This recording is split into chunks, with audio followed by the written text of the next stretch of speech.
Welcome back, everyone, to MLP Daytona Beach. We are here at Picktona at Holly Hill on a beautiful Friday.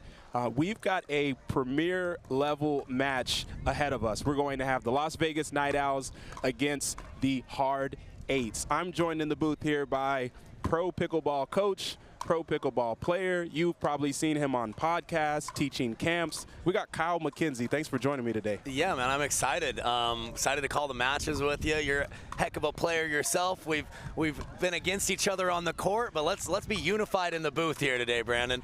I love it. So for the Las Vegas Night Owls, for context, this is their second match of the day. They did lose their first match to the New York Hustlers. And then we've got for the Hard Eights, this is also their second match of the day. They won their first one against the New Jersey Fives in what was an amazing match that ended up in a dream breaker. Yeah, and I wouldn't say them getting the win would be an upset. They're a great team, but getting the win in a dream breaker, they certainly weren't favored on paper against the Fives in that singles format, so they've got to be feeling really good about where they're standing right now. But every one of these matches is probably going to be very, very tight just with this MLP format. I'm glad I'm not betting on it, Brandon. I'll put it that way. Well, listen, betting is coming soon. We've heard rumors that will be happening in May. So, you know what? Get your pocketbooks ready. Maybe don't take any advice from Kyle McKenzie right now, but we'll look forward to it. So in this first game of the matchup, we're going to have Lindsay Newman and Mary Brascia from the Hard Eights taking on Vivienne David and Lauren Stratman on the Las Vegas Night Owls. Kyle, what do you see as maybe a strategy for both teams? Yeah, so I think, if you're a fan of the Hard Eights, obviously like their chances, but I think if I just look at the skill set of Brascia and Newman, they're going to put balls in play. They're going to work for points, but where are they going to get their offense from? They're going to have to figure out some patterns, whether it be moving the ball around, being a little more aggressive with their dinks, or finding holes and gaps where they can pull the trigger on. I think that if you're, a fan of the Night Owls here, I'm expecting that Vivienne David's going to play that right side. She's so comfortable there in both women's and mixed. And then you're going to look to Lauren Stratman. Hopefully she can have the consistency. She can be in it with her lateral movement, which I think Brascia and Newman are going to test. But with Lauren Stratman, I'd like to see her not be in that just making balls role. Also, she's going to need to bring some of the offense, some of the power that she possesses. That's good analysis. We've got four of the top ladies in the game here getting ready to put on a show. Outside of that, in this matchup, we're going to have women start out. Right after that, we're going to have the men's doubles go against each other. And then we'll have two sets of mixed doubles.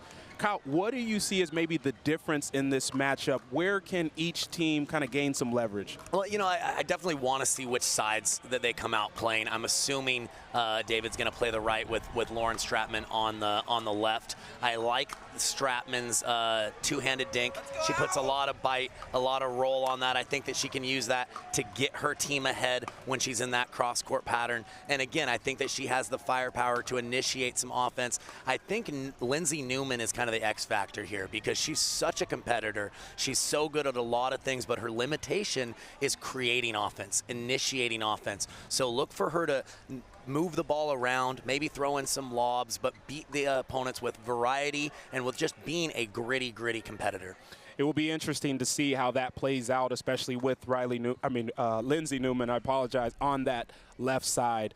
We are getting ready to start here. We're going to do this game to 21, rally scoring. Both teams will actually freeze if they make it to 20, and they will have to win on their serve. If one team's at 20 and they're frozen, the other team makes it to 18, they're going to have to win on their serve, at least win points on their serve as well. A unique format, lots of fans out here cheering us on. We are getting ready for a tantalizing matchup. Yeah, and Brandon, this is my first MLP being here live. It's been electric. It's been so exciting. All the courts, the fans are getting into it. Commentators getting into it. We're ready to get going. Here we go.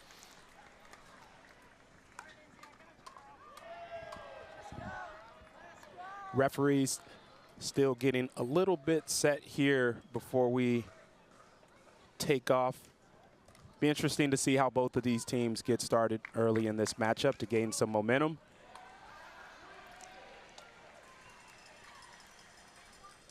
Here we go, game 1, 0-0.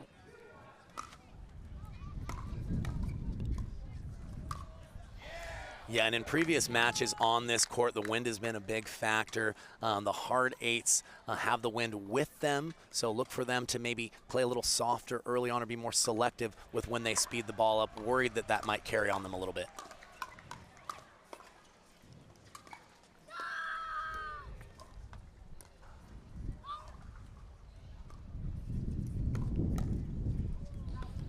Oh, great counter by Vivienne David. Just a little bit wide there as it clips the net. And I like that play by Lindsay Newman, knowing that if she's going to play that strong side, she's going to need to take some chances. 1 for 1 so far.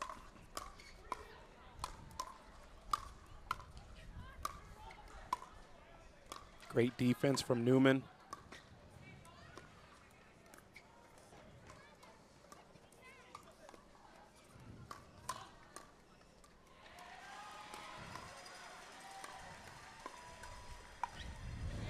Oh, and that ball just slides away. We do have wind as an element in this matchup. Yeah, some of the routine shots won't be so routine with the conditions. That ball just a little bit long there. Kyle, quickly, what are some things you could do to help out in a wind situation like this? Well, I think if you're the Night Owls, with them being against the wind, I think you want to play offense early on. I think you want to look for reasons to drive and hit aggressive shots like we just saw from Lauren Stratman right there. But you have to be much more patient with your offense if you're the hard eights when you have the wind at your back. Low balls, if you try to hit harder, often going to sail on you.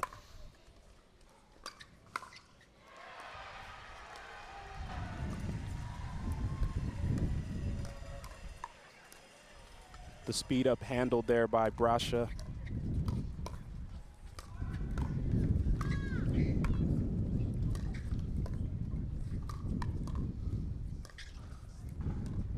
Great defense by the hard eights.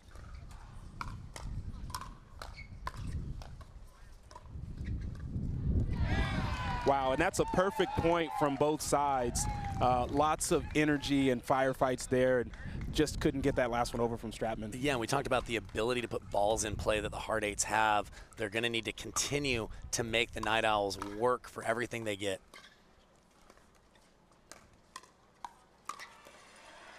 There you see the power from Stratman. She's going to be content if she can get balls like that. And she's come out with an aggressive game plan. She hasn't been dinging too many before she's stepping back and firing. I like to see it. I think it makes sense, especially the fact that they're against the wind. They're using that shake and bake. They're looking for reasons to drive that third and just continue to keep that advantage if they can. Great poach there by Vivienne David as she comes through and cracks a backhand cross court.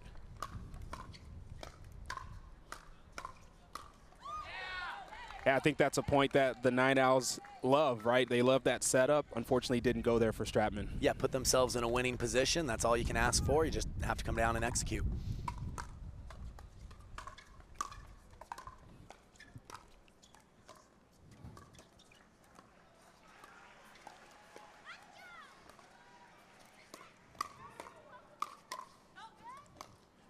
Oh, great get by David.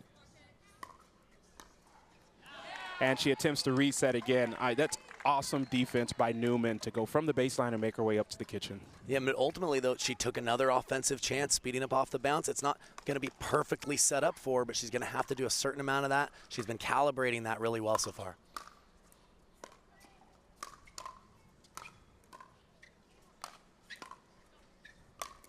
Big overhead by Stratman.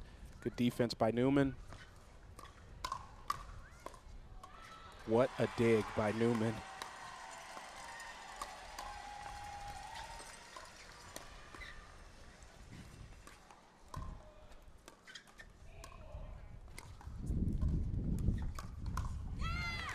It's great patience there by the Night Owls. I mean, the hard eights are making them hit 10 to 12 balls to even get an advantage. No, and you hit the nail on the head. Even though they were the aggressors, they were being very patient with their aggression. They weren't getting frustrated that every ball was coming back. Continue to just play the smart shot until they eventually earned that error. 6-5 in a tight game here early on. Little miscommunication there for the hard eights. Yeah, great choice to drive middle, especially if you know your partner is disconnecting. It makes that likely volley go back to the middle, and it can cause some confusion.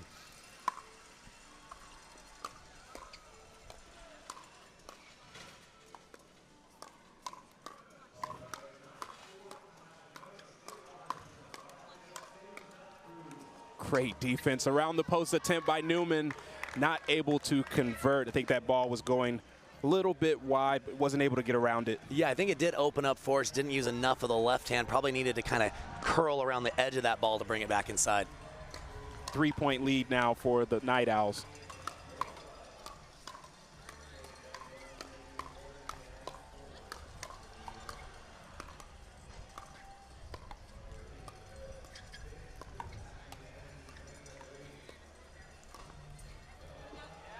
What a ball by Lauren Stratman as she sneaks this ball just by Brascia into the back corner. It's the other thing you can do a little bit more when you're against the wind is you can flick more boldly to high locations, and sometimes that ball will still come down and find the court.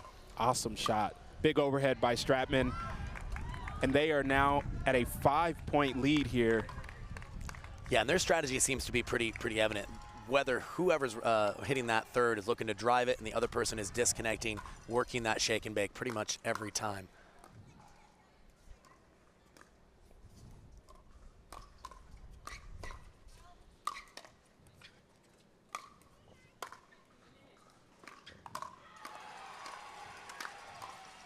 Great defense from Brascia. Oh, and the off-speed put away there by Vivienne David to end this point. We are at a changeover now, 11-5 Las Vegas Night Owls. Kyle, as we see this matchup, you've got Vivienne David and Lauren Stratman that are seemingly being as aggressive as possible coming at Newman and Brascia.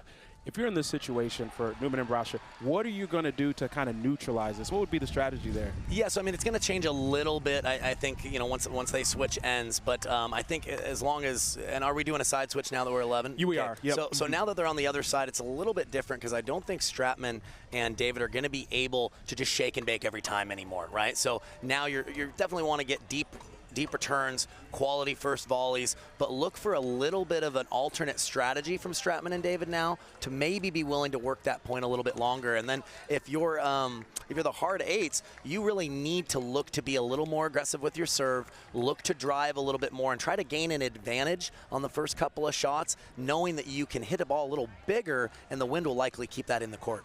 Makes so much sense. Having a corner and people on your side as GM, as a coach, being able to dictate and tell you that strategy, so huge in this MLP environment to the point where it's encouraged, right? They want coaches to come there and be in it. It's a great facet of this game here. We're back.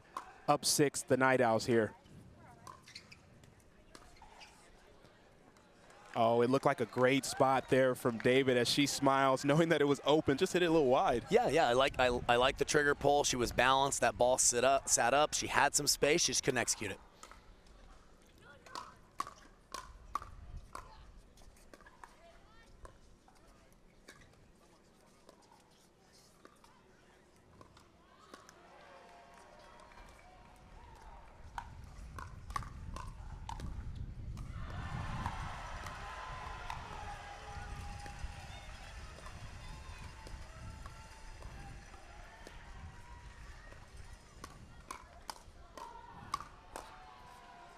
Great defense by the hard eights.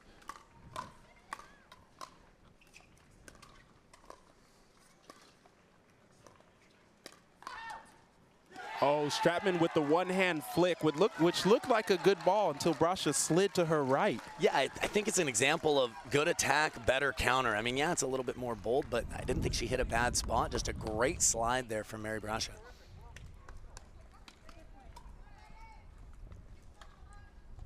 Hard eights off to a good start after the changeover. It is 7-11.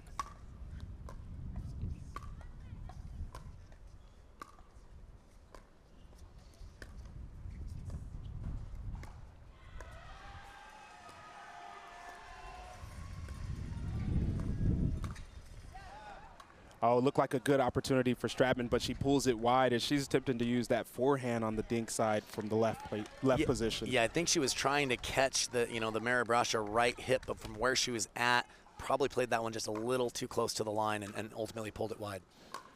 The lead down to 3 for the Night Owls. Yeah, and one thing you mentioned, Kyle, earlier was the wind playing a factor of switching sides. And you see some of these same speed ups that were working for the Night Owls on the other side. Now they're going wide and long. Yeah, the wind has to affect your own shot selection. If you just play the same way, you're going to make a lot more errors if you aren't factoring that wind in.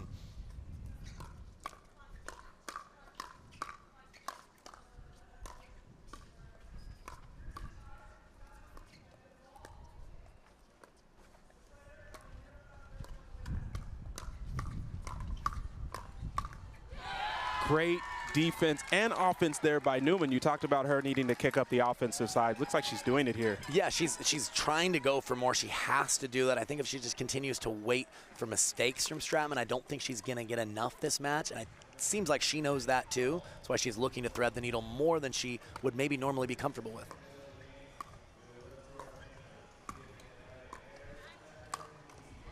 Yeah, big overhead there from Stratman. That should help her settle in a little bit more. As you see here on the replay, she hits the two-hand backhand. The next one comes high. She's able to put it away.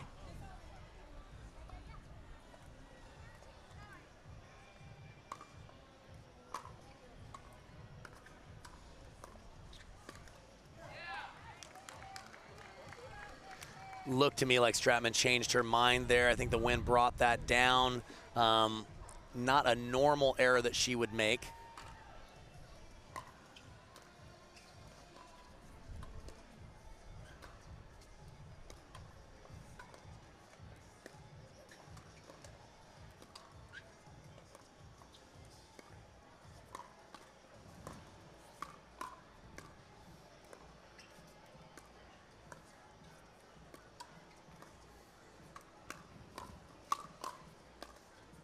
Oh, great counter and defense.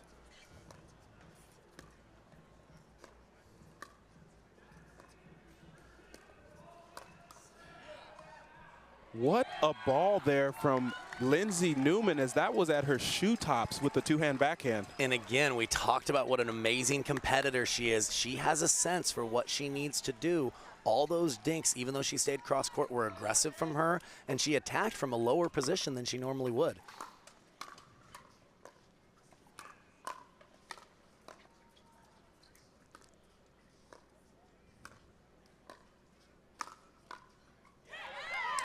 As you see that put away there from Vivienne David. But yeah, very impressed with how Newman is selecting her offensive shots currently. It's a 3-point lead for the Night Owls.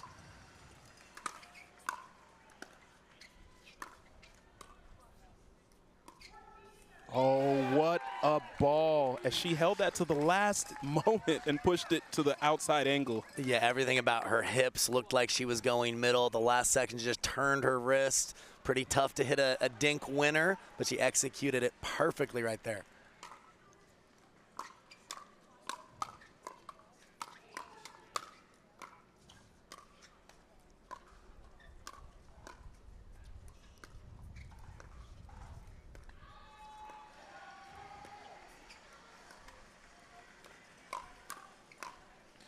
Oh, wow, and the nice counter there by Brascia to the outside hip there of Vivienne David. And we've got a switch on this side for the Las Vegas Night Owls. We had Vivienne David on the left side. What did they see? Yeah, you know, I'm not really sure. I think that Stratman had lost the pattern a few times, but, you know, just maybe looking to change things up for momentum. We'll see if they stay with that. I would imagine they're going to keep Stratman on the left. We'll have a look here, though.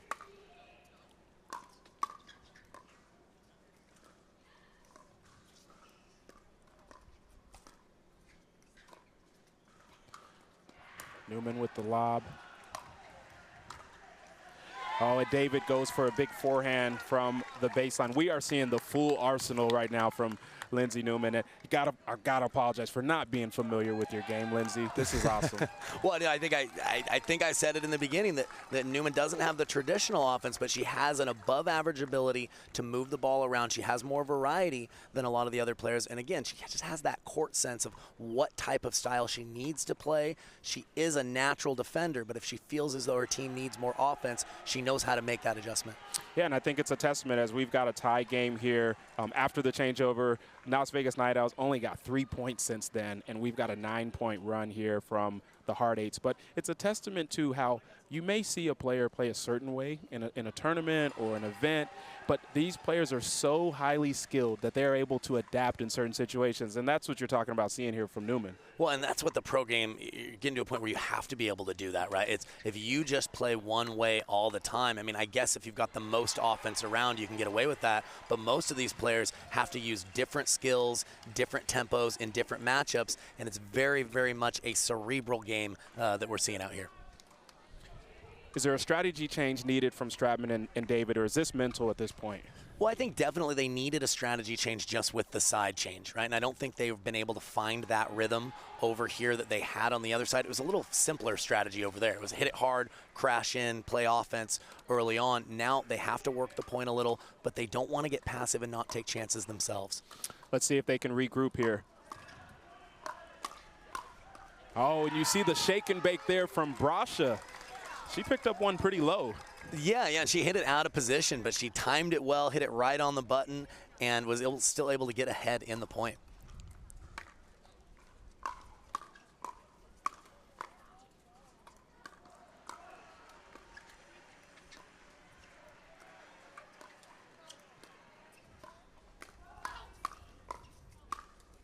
Oh, great ball there by Stratman as she was in a compromised position and got herself out of it.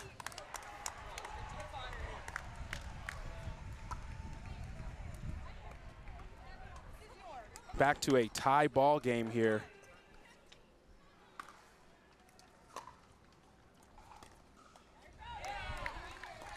And you see how it's tougher on this side to put points together. Usually it's going to take a lot more quality shots to get the advantage.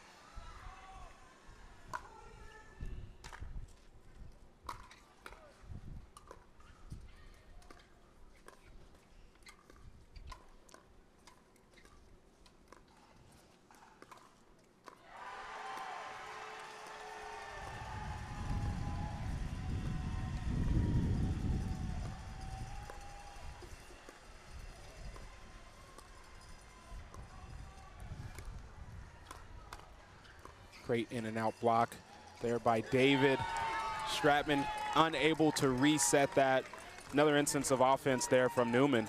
Yeah, and I like what Stratman was trying to do, run around and play a few more forehands. She's gone at Brascia with a lot of flicks out of the air. I'd like to see her run around and take a forehand speed up off the bounce, see if she can expose that body a little bit more rather than going high on Brascia, which she's been able to get down on the volley pretty regularly. 2-point lead for the Hard Eights.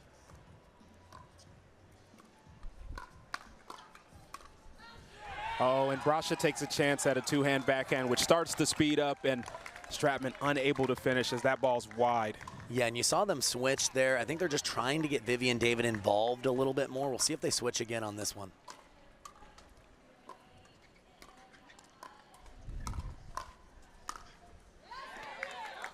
And right on cue as she gets involved and finishes this point off with a nice forehand cross court.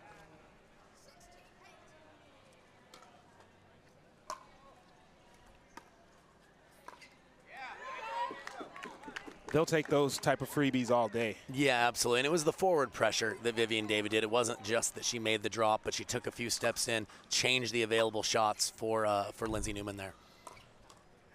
Oh, another great in and out ball there by Newman as David and Stratman are sticking to this other strategy of having her on the left and Stratman on the right side.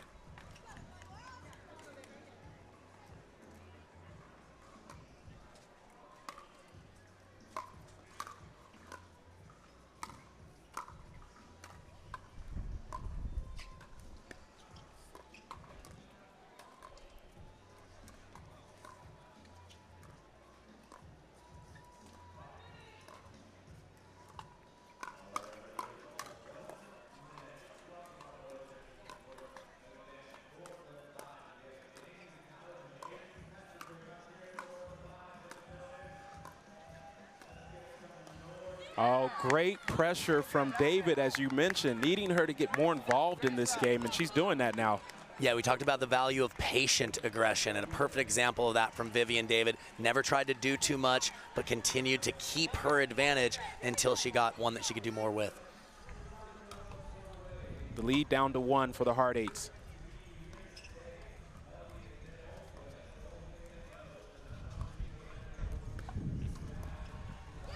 Oh, and Newman a little too stretched out as Vivienne David didn't put enough on that dink through the middle.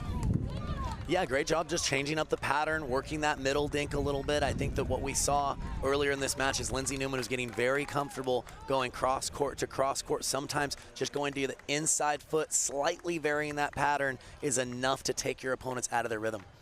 And I'm a fan of having Lauren Stratman on the right side and David on the left side. Reason being, you've got, with David on the left, her two-hand backhand is so fierce that it's going to be hard to kind of pass her down that line. And then you go back to the other side of the court, Stratman with that forehand roll dink really creates a lot of pressure on opponents. Yeah, I think she can set Vivienne David up, but I think more than anything is just any time when you've got one player on the court just not getting involved at all, especially if they're on that right side and your team's down. Great idea just to mix things up, get that player a little bit more involved and show your opponents just a different look and make them problem solve in a different way. Here at MLP, the margins are so small. We've got all of the top players here playing, and you're seeing that a great example of that here in a 19-19 game with women's doubles. Yeah, another, to your point about having a coach, so nice to have a team and a coach to let you know, hey, let's not let this go for any more points. Let's call a timeout if we need to and right the ship if things aren't going well. Biggest point of the game to date here at 19-19.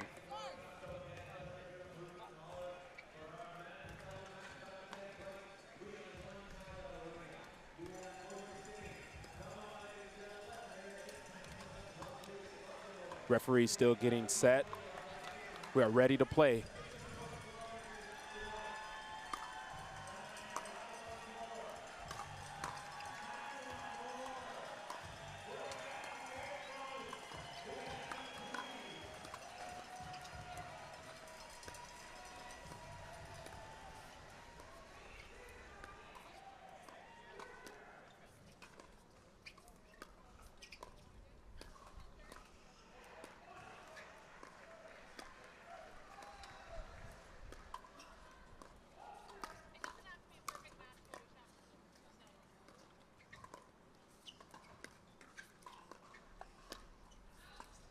Oh, Newman with the around the post, defended by Stratman. She comes back in and cleans up the play. Wow, how did she get from outside the court back in there to finish that? Well, I think that's what the Las Vegas Night Owls are thinking right now. It looked like Newman was completely out of the play, and then just this pink blur slid across the court for the forehand winner. So clutch from Lindsay Newman. Amazing and timely.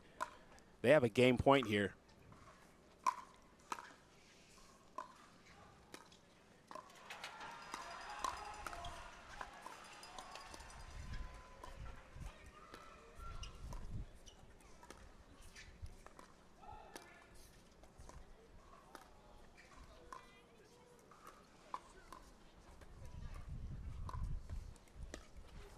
Great dink from Brascia, handled by David.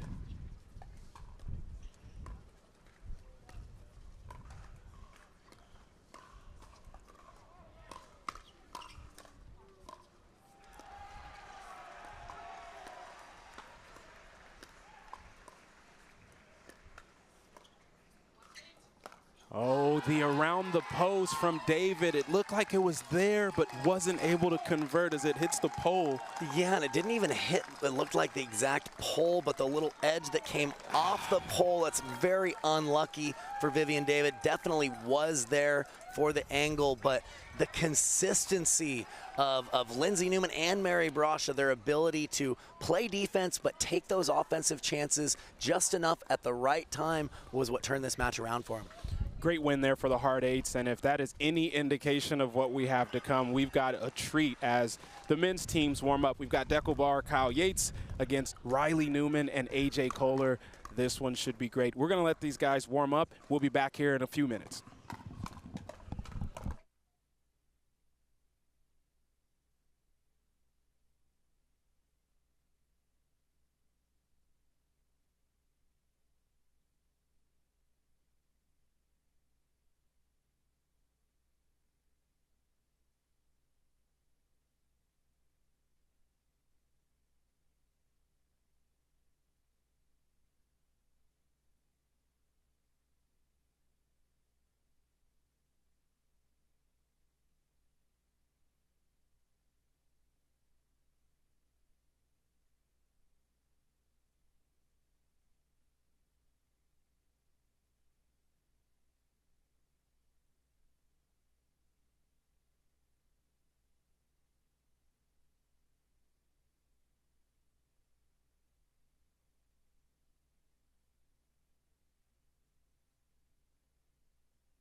All right, we are back with the second game in this matchup here at MLP Daytona Beach. We've got Dekel and Kyle Yates against AJ Koller and Riley Newman. Right now, the Hard Eights are up 1-0 in this matchup. Kyle, what are we looking to see here? Yeah, I mean, this is a powerhouse matchup if there ever was one. Curious to see what side AJ Koller and Riley Newman play. They're both relatively versatile. It just comes down to what sort of look you want to give your opponents. I'm expecting Kyle Yates to play the right, to give Dekel the left side. Yates is very, very proficient as a right side player, as he can dink all day with his forehand. He can attack on that side and kind of use some of his shot making on that side. So for me, it's going to come mostly down to execution. I think the wind, unfortunately, is going to play a big factor in kind of determining the tactics. The team against the wind is going to play faster earlier. Look for the volleys for Newman and Koller here to start to matter a lot. We are off. AJ Koller with a nice counter. And you see Dekel starting out seemingly on 80% of the court to start this game.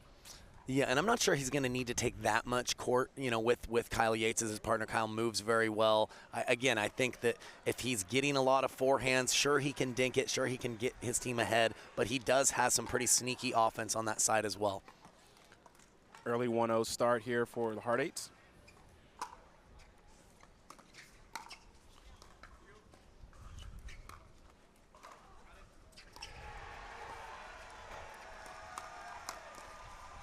Wow, what defense there by Koller.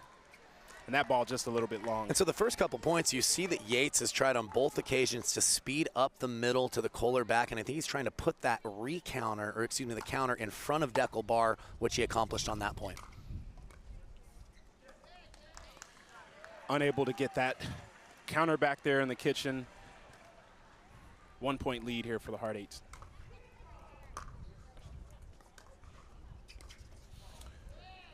And Yates goes for the forehand Ernie, as he seemingly likes to choose the flashy shots at times. Yeah, for me, my preference would be feel out the match a little bit more for the first few points, but he's come out very bold with his shot selection to start.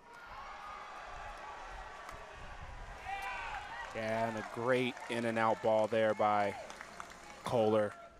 It's early, but you'd like to see Yates settle in a little bit here. Yeah, I think just get in a groove, stay in that pattern for a little while. It seemed like he tried to there. He just popped the dink up. But the other points, he seemed to be wanting to change the pattern very, very fast. Missed third by Koller, and we're back over at the Night Owls. So teams have had a lot of success on the Night Owl side of just playing fast and working the shake and bake.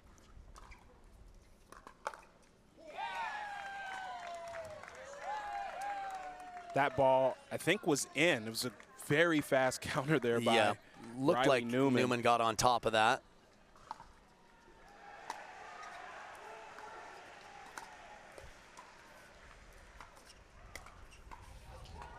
And Koller with no real estate left on that right side. He had a little sliver, but he put a little side spin as he flicked that and just pushed it or pulled it a little wide.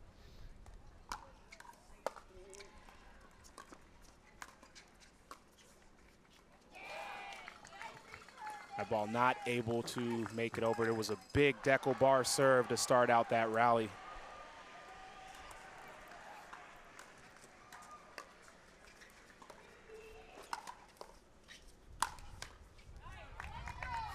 And you see the put-away power that Barr possesses. And on a day where people have been getting back smash after smash, just another level when he reaches back. Yeah, not sure you want a ball to be that high with him around.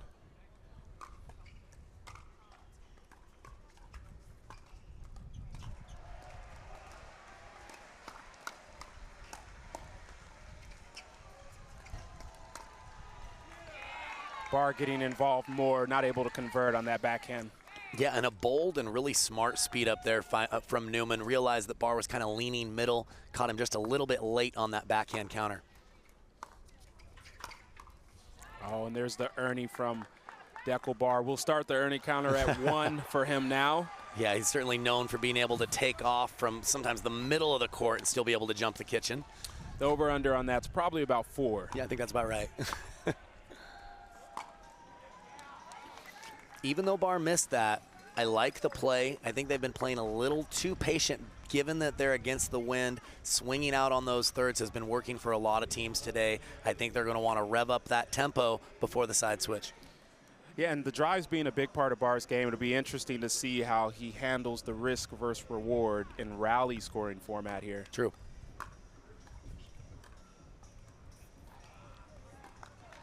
We've had a couple tape balls to start.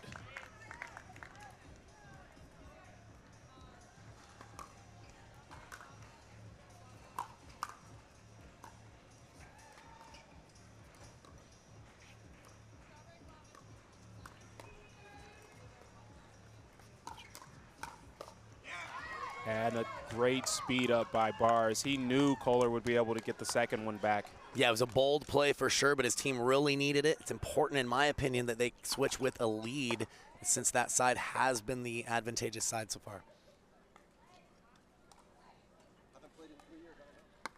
Both teams stopped here as Newman wasn't sure if they play the rally. We are going to replay Let's.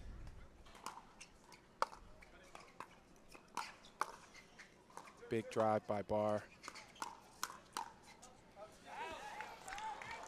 But even though they lost the point, that's why I'm such a fan of the drive. It made for a much easier fifth shot drop, and they're using it at minimum as a way to neutralize and get to the kitchen.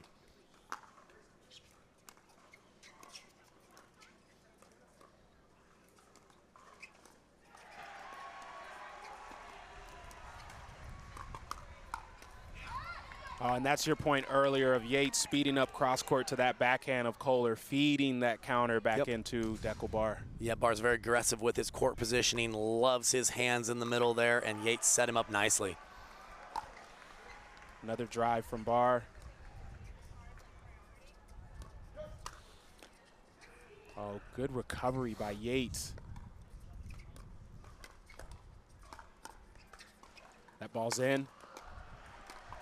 What a dig by Bar, and Yates' eyes lit up as he saw that ball a little bit high and maybe took too much of a risk on that last one. Yeah, maybe. I mean, I think, you know, if he makes it, we say, what a shot. And it looked like it was lower than the net. Just, I think a good idea, just couldn't straighten it out. Easier to call from this side, huh? For sure. And I think the only thing I'd like to see from Yates again is I'm not sure that him in the cross-court pattern with AJ Koller is a bad thing for their team. So I'd look to see him stay in that just a little bit longer before he tries something more creative. Oh, another two straight big drives by Bar, and they're really keying in on this strategy of shake and bake their way out of this. Yeah, it's been the pattern that's worked for a lot of other teams. Sometimes it seems like it's maybe too aggressive, but I think that if you can get a lead early on the points when you're serving, it's easy to string together nice big runs, which we've seen the last 3 or 4 points. The miss there by Koller makes it 11-10 for the Night Owls as they change over to the other side now. And as you mentioned before, they'll have to change their strategy. Those drives may go a little bit longer here with the win on their side. Yeah, now I'd like to see them play kind of like how they started the match, which is looking to construct points, kind of be a little bit more cerebral, a little more calculated with how they get forward. But now it's all about the hard eights. Do they have the skill set? Are they going to pick up on the fact that playing very fast, going very third shot, drive heavy, a lot of shake and bakes is working? I expect they will. I said I think it was important for the Night Owls to have the lead in the side switch, but it's only a 1-point lead. We'll see how each team adjusts early on these first few points. Wind is still picking up here. Looks like we've got a lot of right to left, but still focused on with Bar and Yates here. So get started with a 1-point lead that they're clinging on to. Yeah, and right there you see Bar trying to drop that ball in the kitchen and then noticing that that's carrying a little bit more than it did on the other side. Yeah, the drive-drop combo is a lot tougher because that ball tends to float on the next one.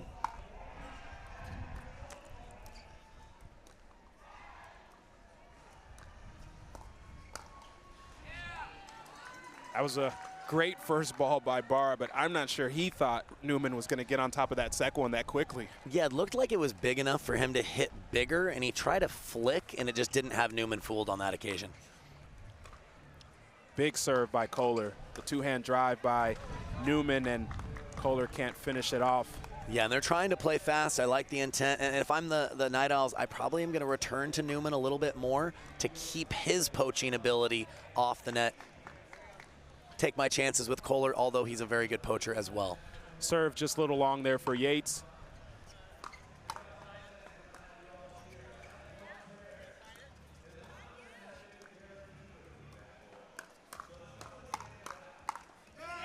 The hand speed of A.J. Koller as the flick through the middle, and then a couple combos later, he's got an error.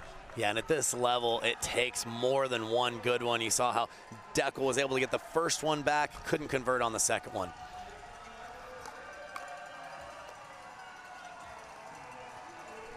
Oh, that ball just over.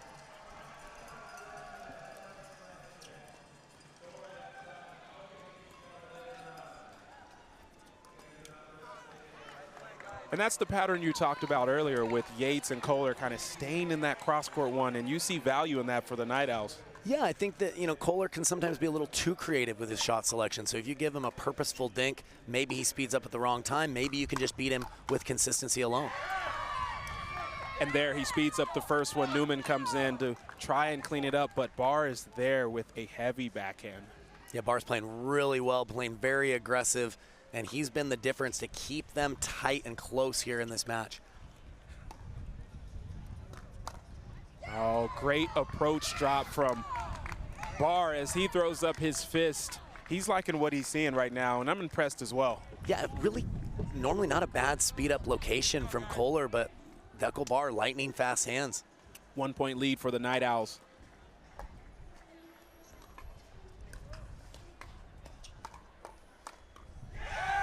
Yeah, Barr's getting really active now. Tough to slow down this train here.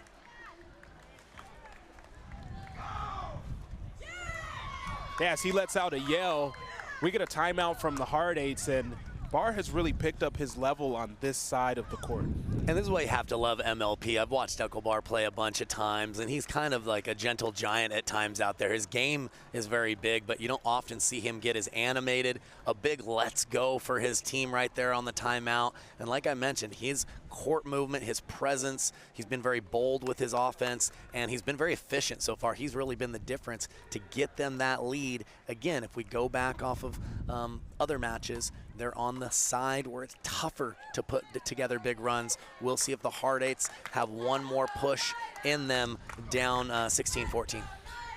Barr certainly with a unique and great game here on the pro pickleball scene. Him and Yates are clinging on to a 2-point lead here.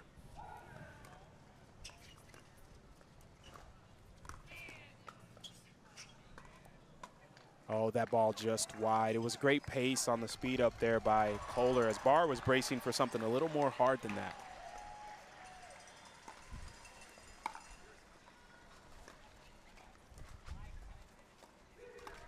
Oh, and there's the Ernie. We're going to take the Ernie counter to 2 now for Dekel Barrs.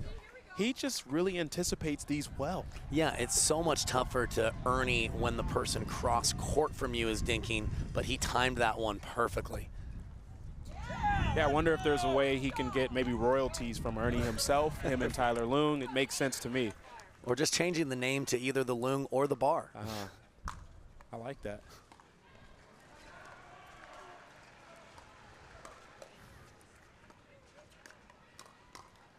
Oh, that's a great counter from Yates. And we talk about what Barr's been able to do, but Yates has picked up his game as well. Yeah, he's found that little hidden tunnel, stretching out Koller for the backhand. If he goes to the body, Koller's stronger. But if he gets it just outside his bubble, it's often setting Barr up for a ball he can sink his teeth into. We saw the two-hand backhand speed up there from the baseline from Yates, not able to make their way to the kitchen. And there we see the wind playing a factor as Koller not able to get a hold of that. Night Owls are looking to clinch this. They're up 20-16 here.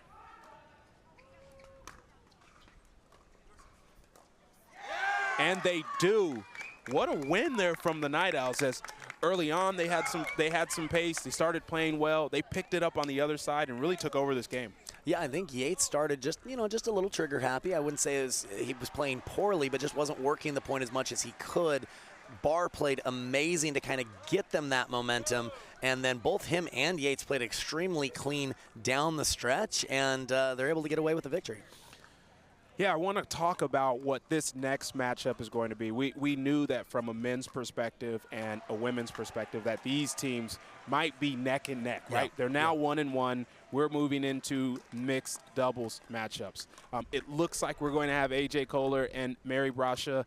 Right now, the Night Owls are trying to figure out what is their best matchup for this scenario. But we talk about this being where the leverage is going to be had. What are you looking for here? Yeah, no. So I think, obviously, I think we're going to have the Newmans, play together just with the chemistry that they have. They've had so much court experience, so that makes a lot of sense. I think with Brascia, just from what I've seen, she did a great job of kind of being the setup player in her women's match. Very high-level defense, really consistent. That's all I think that she's going to need to predominantly do with as aggressive as a partner she has in AJ Koller. I'm very curious to see what the pairing is that's chosen by the Night Owls here. If it's me, I'm going to want to put Dekel back on the court just because of how well he was playing, how much confidence he has at the moment, and then leave it to their better judgment to say who they think Barr at the moment would have better chemistry with as far as a female mixed partner. Yeah, and with respect, I mean, all of these teams are great here, but I think for the Hard Eights, they put out their #2 team based on chemistry and resume. And I think for the Night Owls, this is a great opportunity to put out your #1 mixed team, which would be at Dekel and Vivienne David, I think, is their best mixed team right now, and try to see if they can grab a 2-1 lead. Yeah, and I think if you're in their shoes too, even if it went to 2-all, I think that on paper you might like your chances in a dream breaker as well. So I'm kind of in your camp here. I would put my top team out.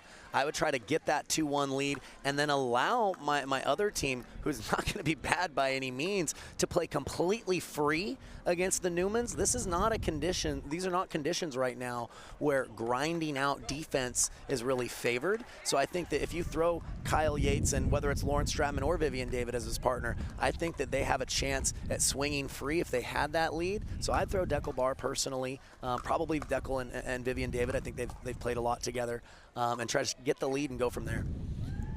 Yeah, I think that strategy makes tons of sense. I want to shift the focus here to AJ Koller, one of the top 10 players in our game. When he's on, what is making him so effective? Yeah, so it's so nice when you have lightning fast hands. He really builds his game around his backhand counterpunch, which he can cover so much territory. But there's a lot of guys that have good backhand punches. In addition to that, he's got very relaxed hands and relaxed wrists to be able to initiate offense from low positions. And it's not just blindly swinging. He's initiating and expecting that ball to come right back to him, and he's able to get to that backhand instantly. So even if you counter his first attack reasonably well, it's tough to get your counter attack away from his big backhand punch afterwards. So look for him to be very bold. Even when things aren't working, credit to him. He doesn't waver in confidence very much, and I think he's going to be a very natural partner for Mary Brascia, who seems comfortable in setting her partner up and playing a very strong mixed role. Confidence, something that AJ Koller certainly doesn't lack. Former hockey player, you may have seen him do some commercials on social media. He's got a lot of personality.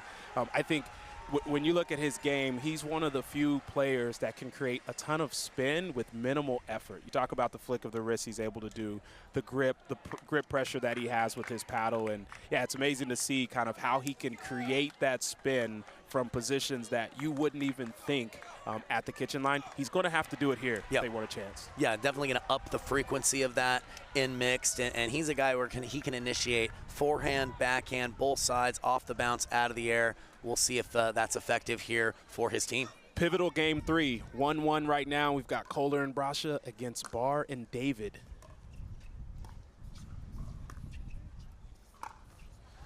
Oh, I like that play from Barr initially to be aggressive, but what an angle by AJ Koller. Well, the perfect choice from Koller because he didn't speed up at Barr. He played the aggressive dink, and he pushed it deep enough to make that a tough ATP. Gets the benefit from the net there as they take a quick 2-point lead.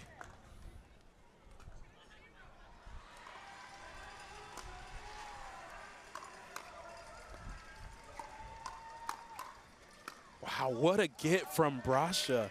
She's made a name for herself being able to get crazy digs. Yeah, no, she steps off the line to buy herself some time, but she really gets low with her body and high with her paddle to be able to get on top of some of these challenging flicks. And a very fast 4-0 lead for the Hard Eights on what was maybe one of the tougher sides earlier in the day.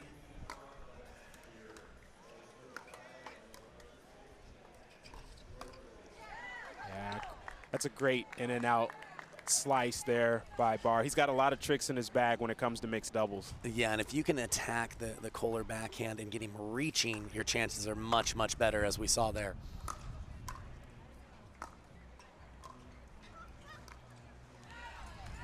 The wind playing some tricks here makes it tough for David to get back to the kitchen line.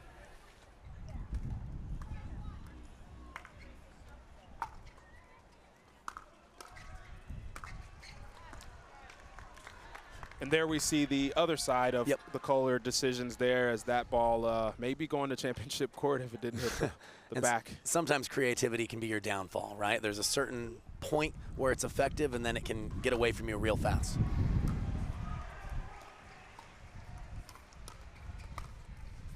Oh, what a backhand flick there from Koller. A lot of pace, and hits that ball straight down at Barr's feet. Yeah, not a lot of reaction time from Barr. Perfect placement and power there from A.J. Koller.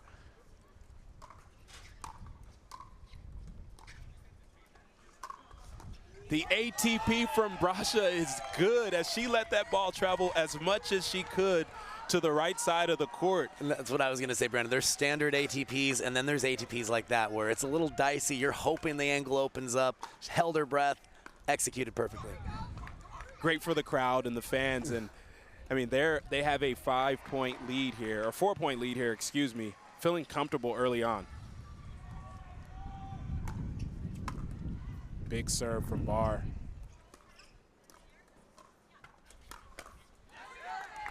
That ball just a little bit too high, and David even still looking at that one and making sure to put it in the right position, because there's some fast hands on the other side. Yeah, she's trying to maximize her lean at the moment. Really important that they play early offense against the wind here. Maximizing the lean, I like that term.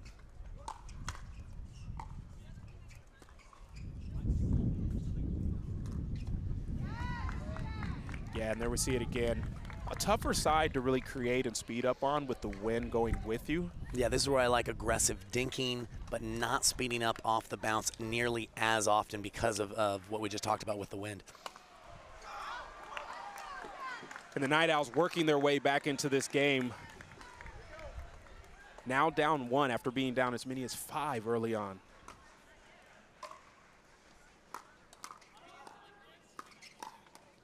Yeah, it's a great play by Barr, as he does come over to the other side as much as he can, but he still stays grounded.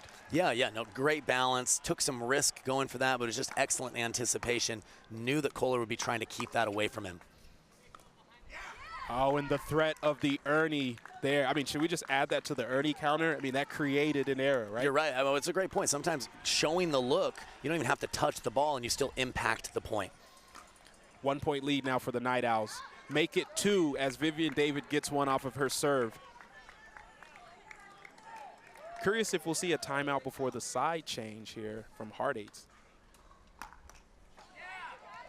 And they get a free one there.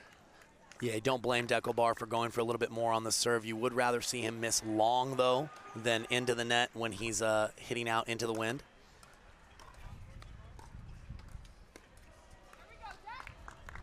That ball is just a little bit short. Koller's going to have to find his game here quickly, as they are down 2.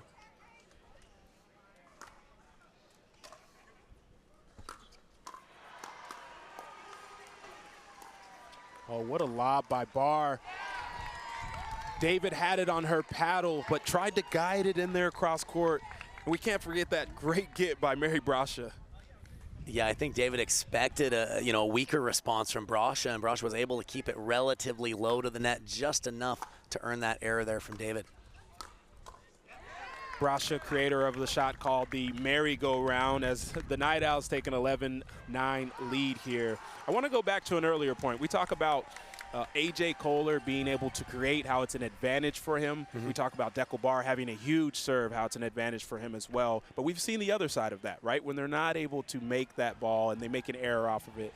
In your mind, what is kind of the ratio of taking risk versus reward in this type of scenario at MLP with rally scoring? Well, I think you want to know how to measure it, right? So like with serving, with taking a few more risks on your serve, you may not necessarily get, you know, an ace or even a missed return, but if you're consistently getting short returns, weak returns that allow you to either neutralize that advantage or gain the advantage early on as the serving team that's supposed to be at a disadvantage, then missing one once in a while isn't that big a deal. And then the same thing, I think, when you're initiating offense. You know, I used to play poker for a living. If you're over 50, 60%, even if occasionally it looks bad or looks stupid, it's still working long term. That's so true. Oh, and Barr is still active from the other side as he speeds it up. I think that ball might have been a little bit long, but he gets away with it.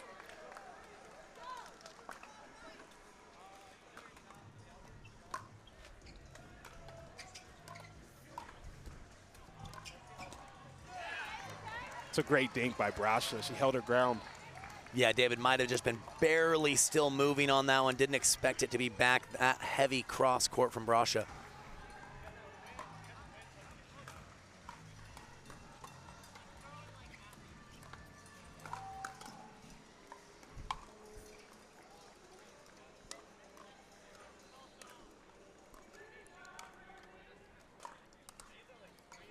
David goes for the Ernie attempt. Oh, and she goes for the back corner. It looked like a great opportunity for it, just barely missed. Yeah, again, though, it's tougher to create offense off the bounce and thread the needle, you know, on this side.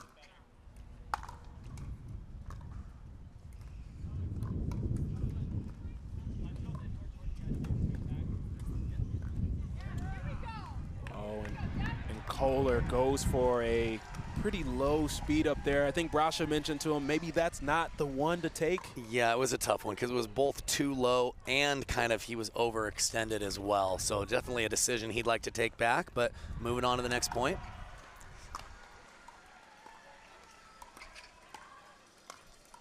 Oh, great dig by David.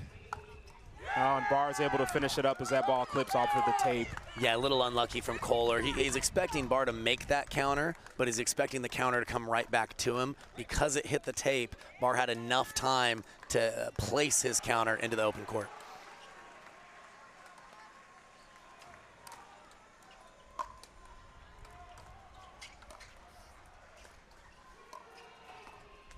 That's a great ball by Barr, and Brascia doesn't like what she's seeing as she calls a timeout. Barr lets out a yell to get the crowd fired up. He's feeling good. He's played great in men's doubles. He's playing great in mixed here, carried over. You mentioned that they needed to throw their #1 team out because he's hot, and it's working so far. Yeah, it just felt like he's in a great groove. Why let him watch a match when he's playing that well? Again, this is as loud as I've seen Dekel in between points, cheering his team on. And his court presence, even when he's not touching the ball, he's changing shots on a regular basis. It's challenging if you're Mary Brascia. You can say, well, you should dink back behind him. But look at his Ernie ability. He only has to do that once or twice to make his opponents very fearful about that, and he can completely dominate the middle of the court, and that's what he's doing at the moment. I think when you pull up somebody's rating on Duper, you should be able to see their Ernie ability. Like that should be at the bottom right there, right? I like that. A number. It's a great little scouting report. If they don't have the Ernie in their arsenal, I want to know before I even play that team. I love it. 4-point lead here by the Night Owls.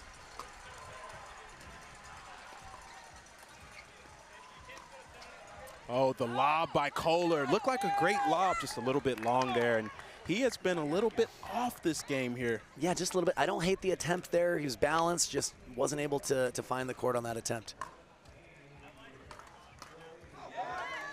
Yeah, great ball there by David. And after the timeout, they're down 6 now, the Hard Eights.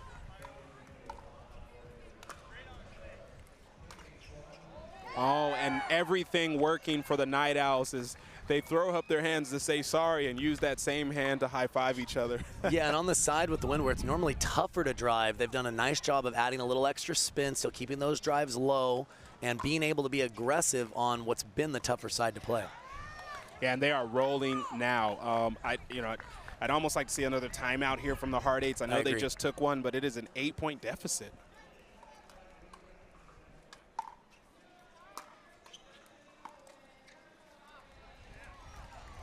Looks like the only thing that can stop the Night Owls right now is themselves, and that's a rare miss there on the third by Barr.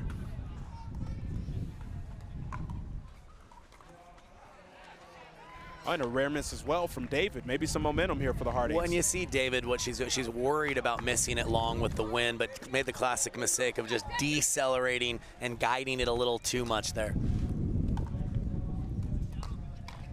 Wind picking up quite a bit here. Does affect that reset by Koller, as he's not happy right now. Got to pull it together, as it is a game point for the Night Owls.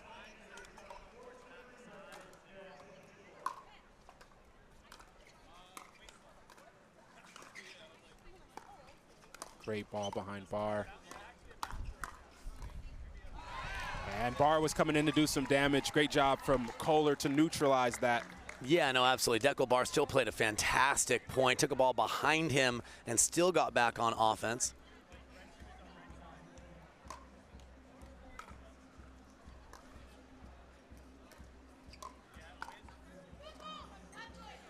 Oh, foot fault called by the referee, Courtney Johnson, there on Dekel Barr's. Let's take a look on the replay. Shadows involved. It looked like maybe that right foot. Yeah, I couldn't see for sure, but I'm going to trust the official on that one. The Night Owls want to challenge that call to see if it was indeed a foot fault by Barr. Listen, a guy with size 14 shoes, he can get pretty close to the line there. We'll take a look here in a second and see. Well, and I don't hate the challenge here, because I think that even if you just get confirmation that it was the right call, then mentally sometimes you can let that go and just move on to the next point. So not a bad thing to challenge, especially if you didn't really feel like you were in the kitchen. That's such a good point. Challenge it just to confirm what you thought, right? And then at least you get an answer, right? And you can let it go and move I think on. so. That way, he's playing so great. If that's kind of weighing on him, if he's feeling like it was the wrong call, you don't want him thinking about that and have any carryover effect into the next point, especially when you're playing so well. While the referees are taking a look, we want to take a step back and just enjoy the scenery that we have here at MLP Daytona Beach, brought to you by Margaritaville. It is an awesome environment. If you haven't been out to one of these events, you will have a great time. So many owners and fans have mentioned that, hey, look, it's my first time at MLP, and I didn't realize it was like this, even with all of the hype. Yeah, no, absolutely. I mean, if you're a fan of pickleball, this is unique compared to other events. I mean, I love traditional tour events, but there's something about playing for your team, playing for more than just yourself, that makes so much sense in pickleball, which is such a positive, uplifting community. I really just think this sport lends itself to that team atmosphere in a great way, and that's why everybody's having such a good time every time they come out to one of these events. Yeah, hoping to see more stops next year. Looks like that call was confirmed, that it was a foot fault by Dekel Barr. 15-20, Hard Eights are down 5 here.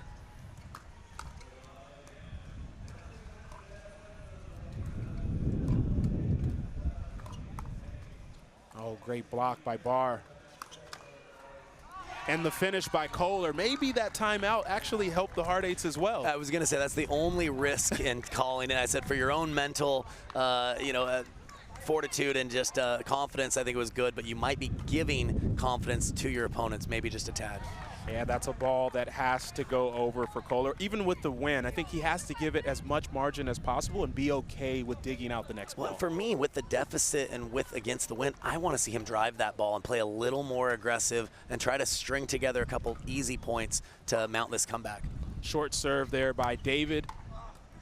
Oh, Barr tries to get back over that ball a little bit wide, and the deficit down to 3 here for the Hard Eights, as looks like they're walking a little more confident at this moment.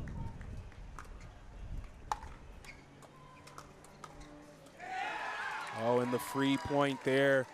Koller with the open racket there, or the open paddle, looks like he could have went at many angles. That's going to force a timeout for the Night Owls there, as both teams are now frozen and have to win points on their serve.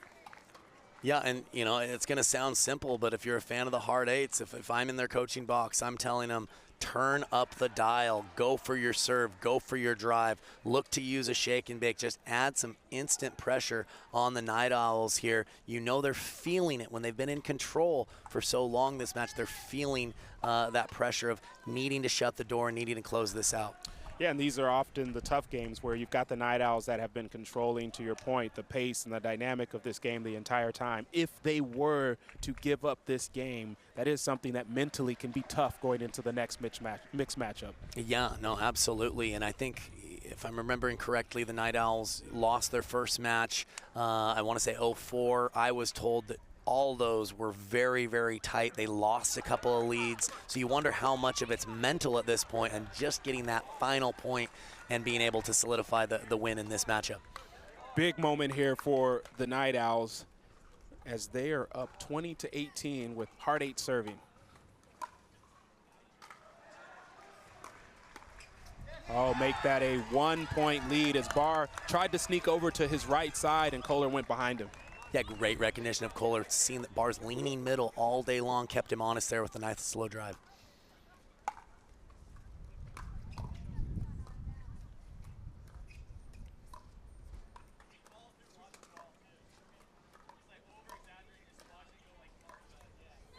Oh, and that one just a little bit short from Brascia.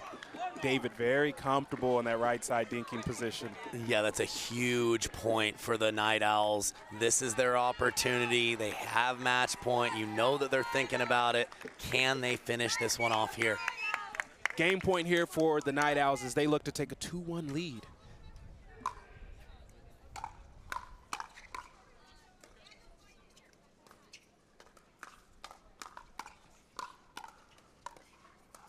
Oh, that ball just wide from Koller as he tries to reset. What a game.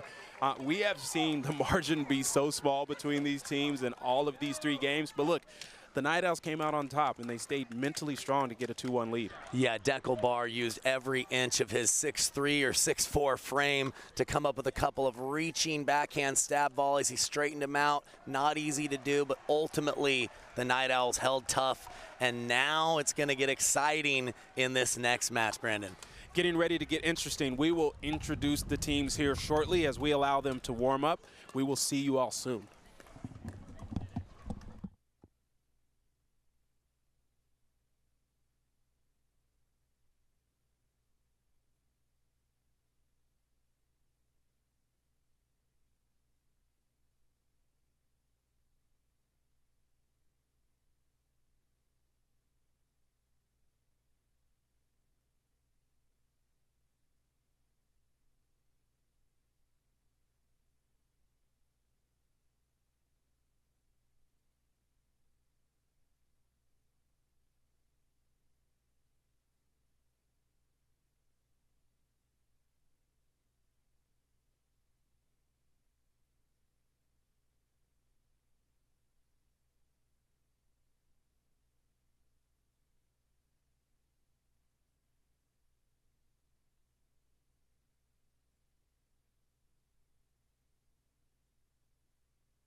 Okay, we are back here at MLP Daytona Beach, Picktone at Holly Hill, and we've got a great match brewing right here. We've got the Las Vegas Night Owls versus the Hard Eights. The Night Owls are up 2-1 on the Hard Eights. We've got our final mixed doubles matchup. It's going to be Riley Newman and Lindsay Newman for the Hard Eights against Kyle Yates and Lauren Stratman. Again, I'm joined here in the booth by Kyle McKenzie, and we are going to be breaking down this crazy match. Yeah, so excited for this one. I think what's interesting is kind of introducing it.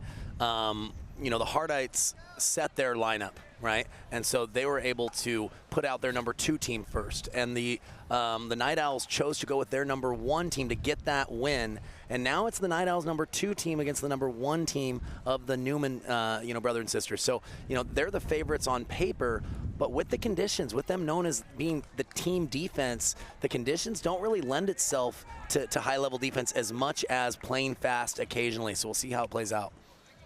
Newman to start. Riley Newman, that is. Oh, great ball by Yates.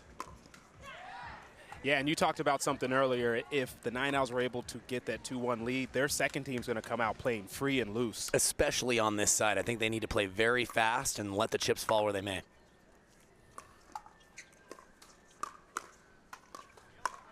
Chances that the Night Owls want to go to a Dream Breaker? What do you think?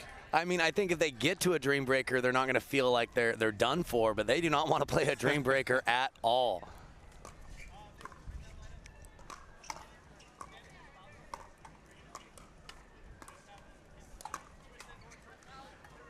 Oh, that ball just a little bit wide. I was going to say Yates is playing so free out there. You can just see in kind of his demeanor, but barely missed that one. Yeah, I'd rather see him get to the kitchen before he takes that big of a risk. I know he didn't miss it by much, but tough to win points from the baseline. What a get by Riley Newman, and Yates goes the other angle. You talked about that defense, a little bit of a struggle here with this wind. Yeah, it's going to favor the aggressive teams, I think, a little bit more with the conditions, and we'll see how it plays out. A big ball by Yates as he pumps his fist at his team bench. I mean, that's when the risks pay off. Yeah, well, to me, that's almost a different situation because it's his forehand, was balanced, it was on the third shot, and you are going to have to keep Riley, checked at bay with not being able to completely own the middle. I love the movement from the Night Owls as they're only up 2 here, but you kind of feel like if the Hard Eights can weather the storm and get going, that they've got a good chance as well. Big serve by Newman.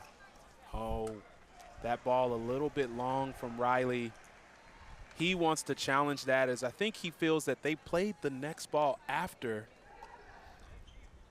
Referees are allowing them to challenge this call. Yeah, it looked like the call was just a little bit late, so they're going to challenge it and have a look here. Yates trying to get clarification here from our referee, Courtney Johnson.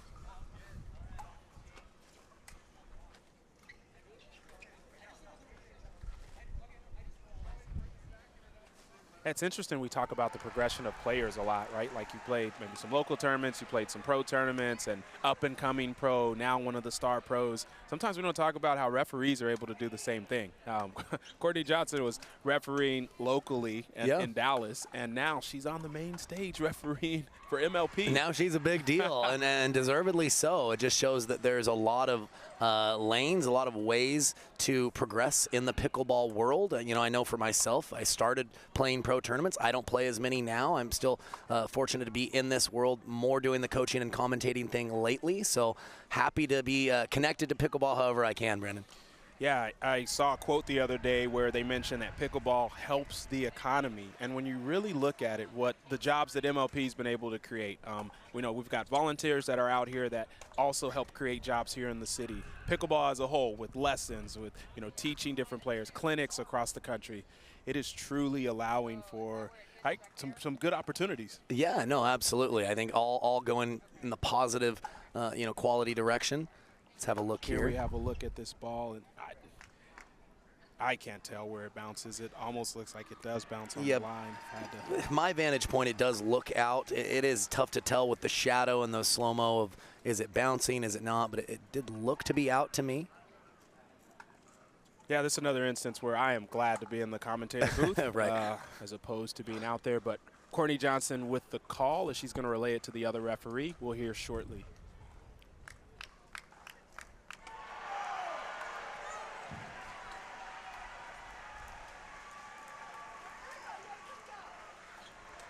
Yates prepping to serve as he feels confident in that call. And it is confirmed that that ball was out. 3-point lead here for the Night Owls.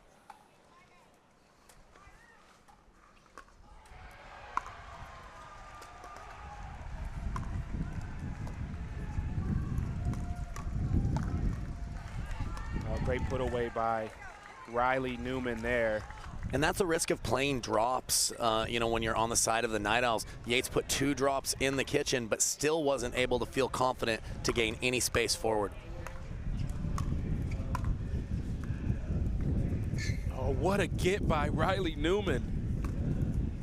Oh, Yates still there, so they're not able to come out on top of that. But, man, the way he got from the baseline to the kitchen, that was pretty fast. No, you see, he's a high-level athlete, could have played a lot of sports at an elite level. He's chosen pickleball, and we're happy about that.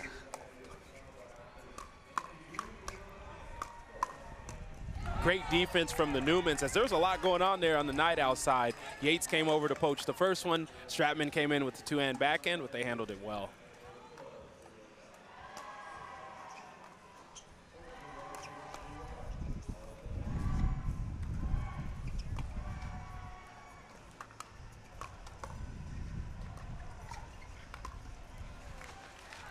Oh, and that ball, I think that ball looked different from when it bounced than when it hit its peak due to the wind. Yeah, I agree. I don't think that bounced the height that Lindsay was expecting, and I think that's why we saw the error there.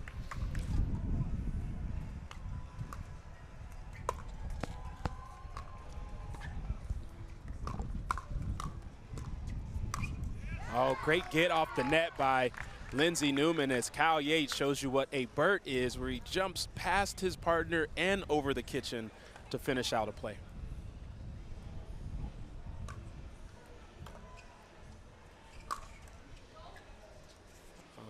Another great get by Riley.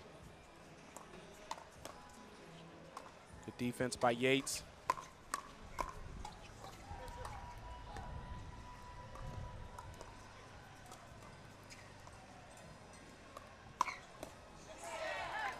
I like the one-hand speed up by Yates, but Lindsay Newman was there waiting for it. Yeah, I don't mind it. I think that, you know, you want to maybe do it more after you've brought Newman or Lindsay out wide to open up the middle, or I'd like him to just go right into the body.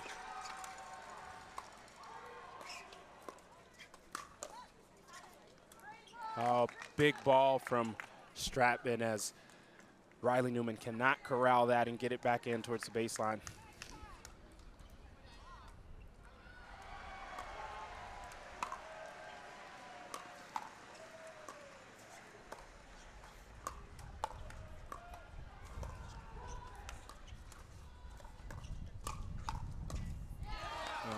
What a stretch there by Riley Newman. Looked like Yates had an opportunity to finish that play as well, but couldn't get it over. Yeah, Stratman set him up well. Looked like Yates just didn't get a good read off the Riley Newman paddle for the last counterpunch. A low 2-hand backhand speed up from Newman, and it stays just high enough for Stratman's able to finish. We've got a 4-point lead here from the Night Owls as they look to get to the changeover on their terms.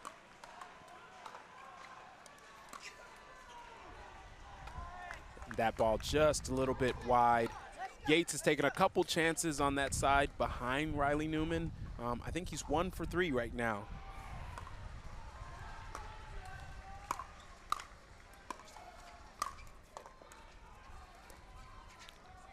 Oh, a little miscommunication by the Night Owls, but Newman not able to finish that two-hand backhand. That's a really difficult shot, right? Coming in, trying to two-hand backhand overhead. Yeah, I wouldn't say it's super difficult. I think it's just weird, to be honest with you. I don't think it's a ball that you ever practice very often. You've got just enough time to think about it almost too much. And I got to say, I think that's a ball that Newman's going to make 98 times out of 100 normally, but the Night Owls will take it. They've got the momentum. They've got the lead, but they're going to the side where it's tougher to manufacture and structure points. They're going to have to, in my opinion, grind these out a little bit more. So this is where that mentality shift is going to be critical. If you're the Hard Eights, you want to rev up the tempo. If you're the Night Owls, you really want to try to get comfortable and place your drops. Can you get the ball to bounce on this side? So true. Night Owls clinging on to a 4-point lead here as we get ready to get back into action.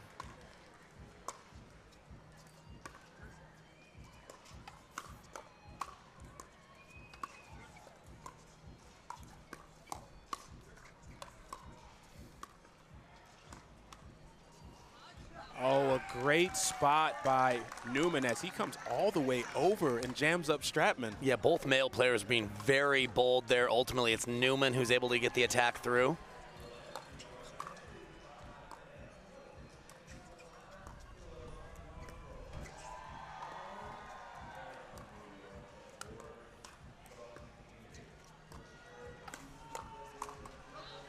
Oh, that one just a little long for Stratman, but I am impressed with the way Kyle Yates is playing and moving right now. He is really owning the court as they just don't come on top of that rally. No, I completely agree.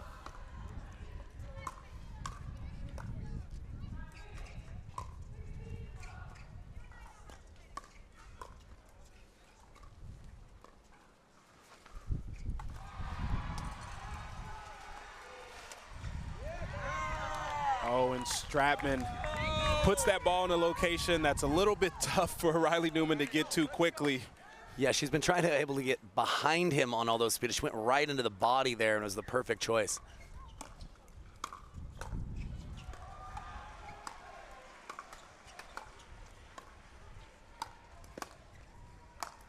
Great defense from Yates.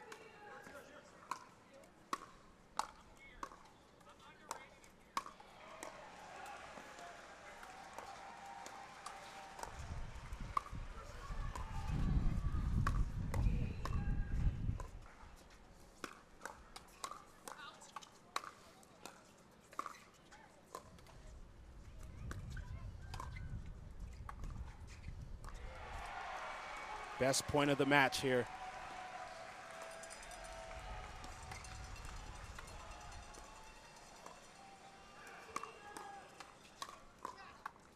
What a rally. And look at that last ball there by Lauren Stratman to put it away. Kyle Yates is putting on a clinic right now of how to play mixed doubles. He is at an elite level. Yeah, I don't think that was mixed doubles there, Brent. I'm pretty sure that was singles. No, unbelievable how much court he covered, how many chances he took, and was able to eventually get it through.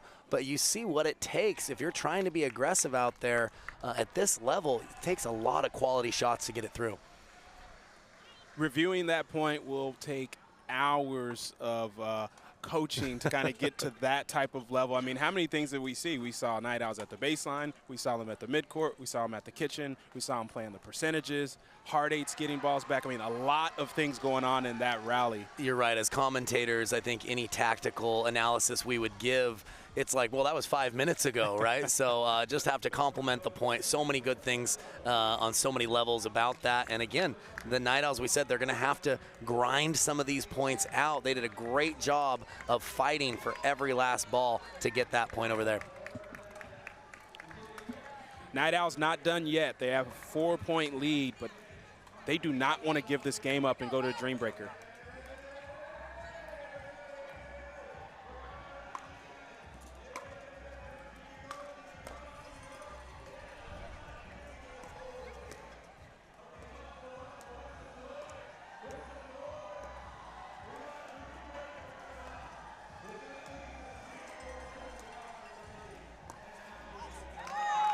That ball clips the net, and Yates lets it go out there for Newman.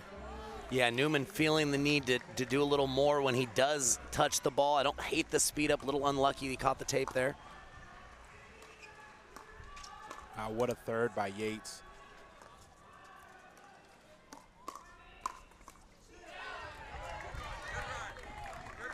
I think that's a much needed point there for the Hard Eights as they try to slow down this momentum from the Night Owls.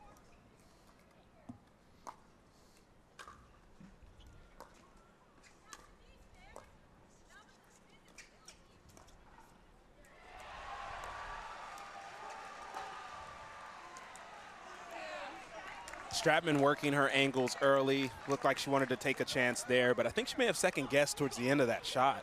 Yeah, it may have been high enough. She was a little too upright with her body, in my opinion, to be able to pull the trigger. Great return from Yates.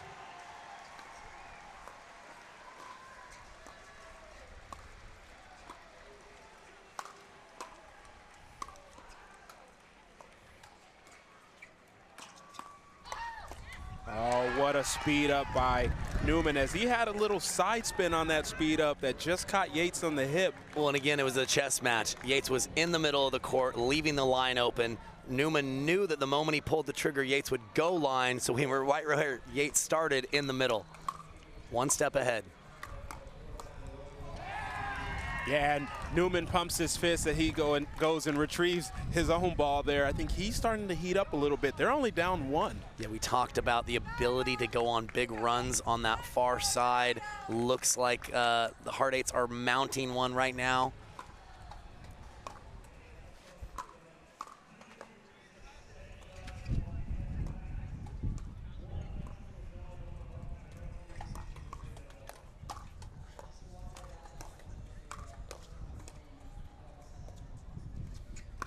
Oh, the ATP by Yates after Newman played a spectacular point right there. It's just great anticipation by Kyle Yates, as you see here on the replay. And a huge point for the Night Owls to try to take some of that momentum back.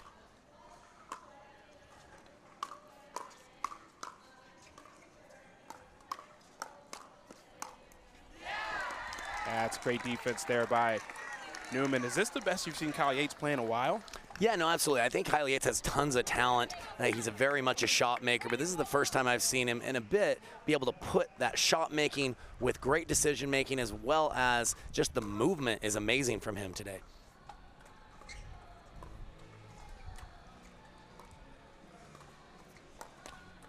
Oh, that ball a little bit too high from Stratman as Riley Newman puts it away, and they are now tied. I think this is a big game that Night Owls do not want to slip away.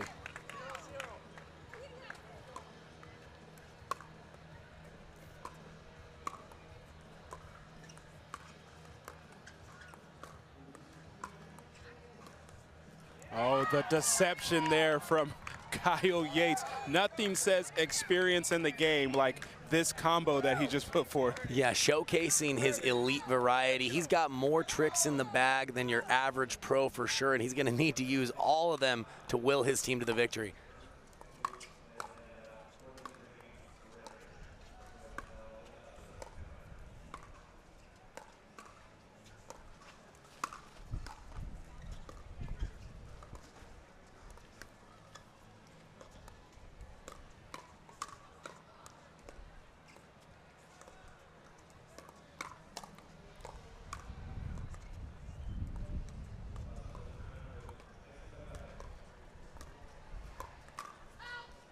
Oh, another forehand put away there. I think that's a couple that Stratman has had at the end of a long rally, just not able to convert cross court. Yeah, they're trying to find that sliver behind Riley Newman, but it shows why he's just going to keep staying in the middle. It's very tough to be able to execute that shot.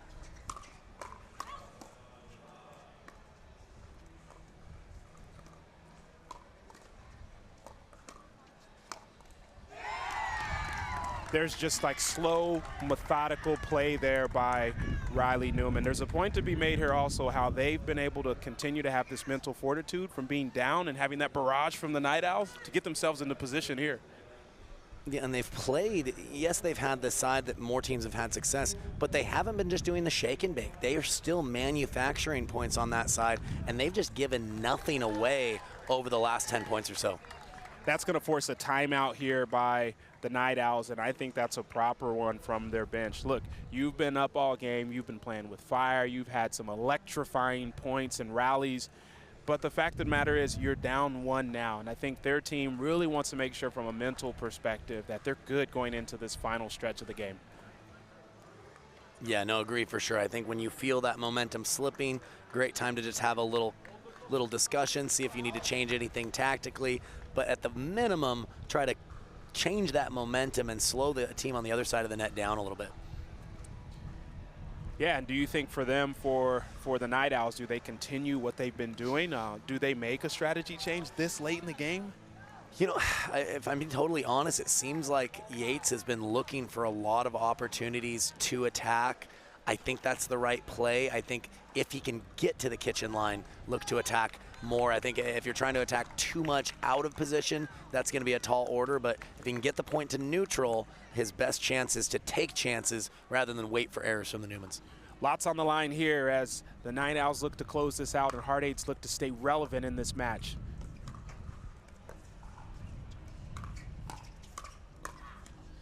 Oh, the backhand counter by Lindsay Newman. We haven't called her name much. She's been playing steady this game, but that was a great offensive weapon. Yeah, really turned on that and pulled that cross court to the open court.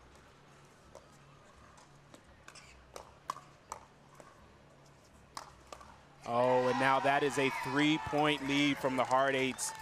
2 straight off of the timeout. As you see here, Riley Newman owning the court with his 2-hand backhand and then putting away with his forehand. Yeah, and the Night Owls at this point just don't have an answer for how to keep Newman honest. He's dominating the middle of the court in those fast hand battles.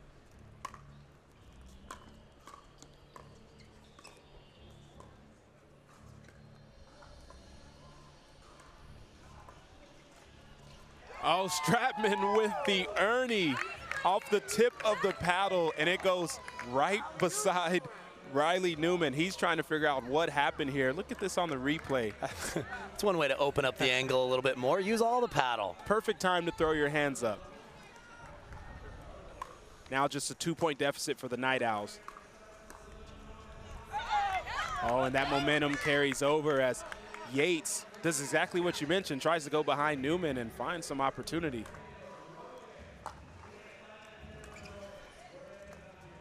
Some confusion by the Newmans.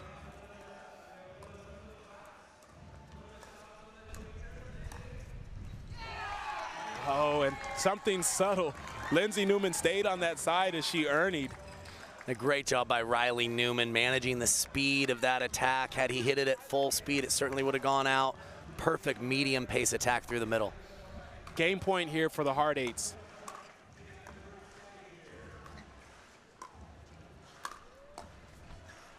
Yates with the pressure. Great defense by the Newmans. Oh, and Stratman gets that ball to go off of Riley Newman. She's missed several of those attacks wide by trying to go behind him. I like that she went at him there. I think that's the better choice. Let's see if they can build a little more momentum. It is 18-20 for Night Owls as they are frozen at 18. Oh, it was a great counter by Lindsay Newman. I think Yates maybe took an early risk there. Yeah, and I don't necessarily hate it, but you can see the last few points, Newman has really known that the speed up was going to come at her, and she's geared up for it, and the hands have looked fantastic. Another game point here for the Hard Eights. Oh, and they get it off the top of the paddle there from Riley Newman. That's a great game for the Hard Eights to respond after being down 2-1 and take this to a dream breaker. Yeah, no, absolutely. You know, the duo of Riley and Lindsay Newman have been there before. They knew how to problem solve throughout the match, but it was a fantastic effort by Kyle Yates, you know, especially just doing everything he could. Him and Lauren Stratman gave them a scare, but ultimately the Hard Eights were just too strong down the stretch. We are now at one of the most exciting things that MLP has to offer. It is called a Dream Breaker. Dream Breaker is where we're going to play a singles format style between the two teams. So each player is going to have 4 points that they're going to play against the opposing player. It can be male versus female. It can be male versus male. It can be singles player versus doubles player, whoever. We are going to basically go to a 5th game Dream Breaker to decide who wins this match. And what's so interesting about it too is one team is going to have to pick their top 4, their lineup. The other team's going to have the opportunity to see that lineup and make adjustments accordingly. So, you know, obviously the first team's just going to pick their strongest 4 in that order, but you might see some tactical moves for the second team that gets to choose to maybe match up different players with different players to give them an edge. We are in store for a great finish here. Hard Eights already had a Dream Breaker early on that they won. We're going to let these players get their singles game warmed up, and we'll be back in a few minutes to finish out this match.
All right, we are back, getting ready to start a Dream Breaker here in this match between the Hard Eights and the Las Vegas Night Owls. We are at a 2-2 standstill, but we will not be there for long.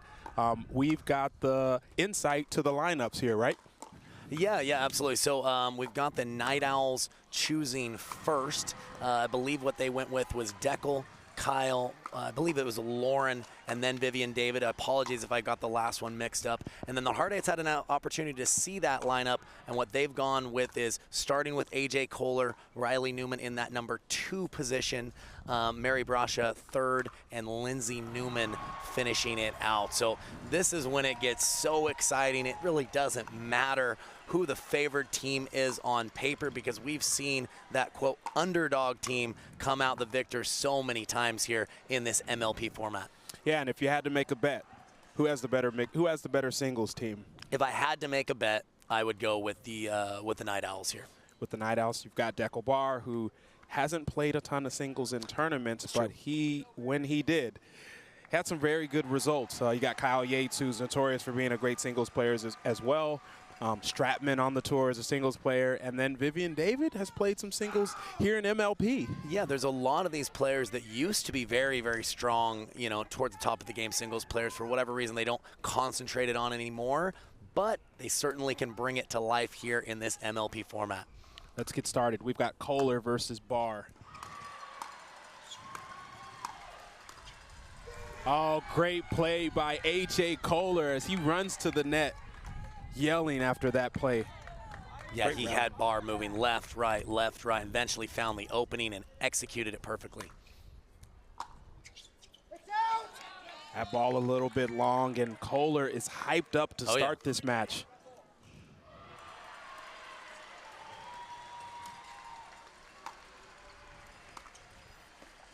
Another bar.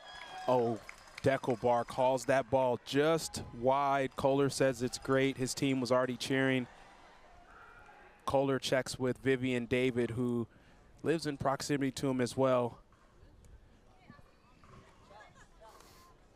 Koller asking us if it was in. We're letting him know there's a reason we're in the commentator booth. They're going to challenge to find out the correct call here. Yeah, from my vantage point, Koller was blocking me a little. I really didn't see that ball land. We'll see on the screen if we can tell. Certainly worth a challenge if he felt like it was in.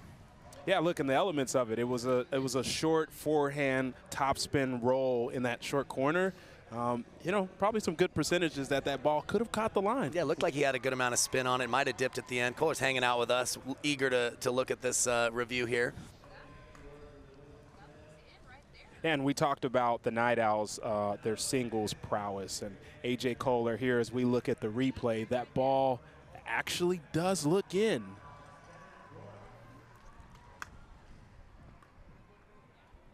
Yeah, again, I'm glad it's not me making the call, but I don't see a lot of space there. I would agree with you, Brandon. From my vantage point, it did look to be on the line. Certainly not our decision, though. Courtney Johnson heading back to the other referees to confirm, as she is going to make the call here.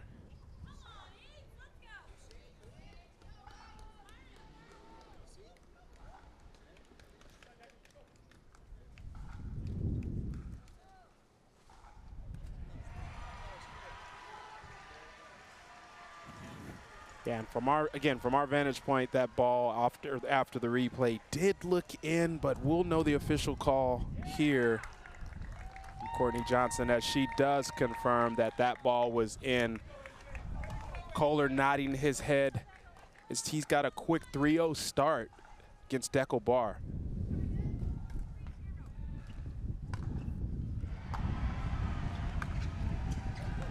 And that one just a little bit short, going with kind of the same shot and same area. Yeah, he held it for a while and had Barr out of his shoes on that one, but just couldn't clear the net.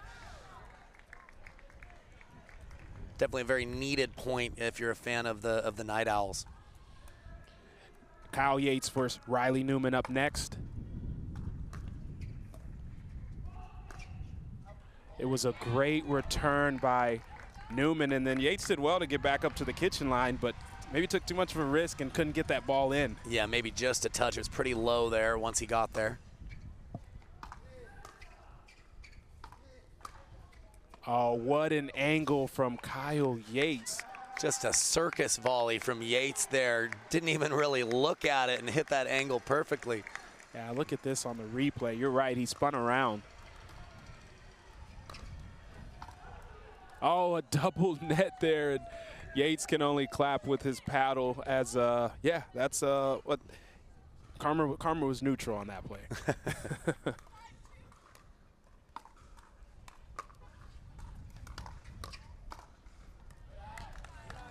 That's good play by Newman initially, but Yates, a great eye to let that last ball sail out long, because there really wasn't any topspin on that one.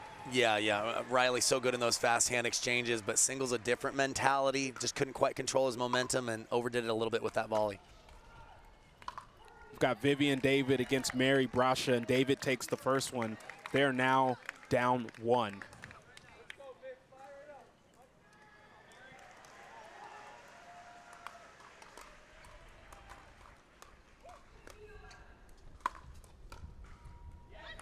Oh, perfect placement there by Vivienne David as she yells to her bench, come on, let's go. Yeah, it was just solid singles pickleball, hit an approach shot up the line, took away the angle, and put away the easy volley.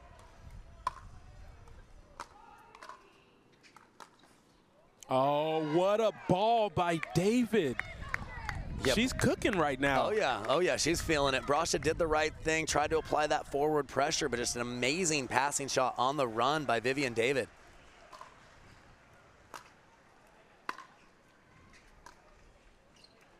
Oh, the slice by David is in, and she wasn't sure. She kicked her leg up, but came back to the kitchen line to finish that ball. And she takes all 4 there.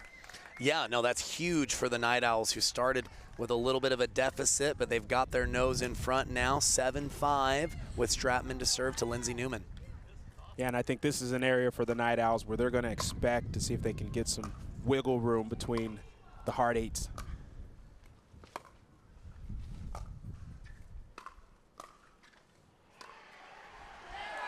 But Lindsay Newman says not so fast, as she's probably the least experienced in singles of all 8 of these players, but able to come out on top of this rally. Yeah, she's just a competitor. She knows how to adjust her game no matter what the setting.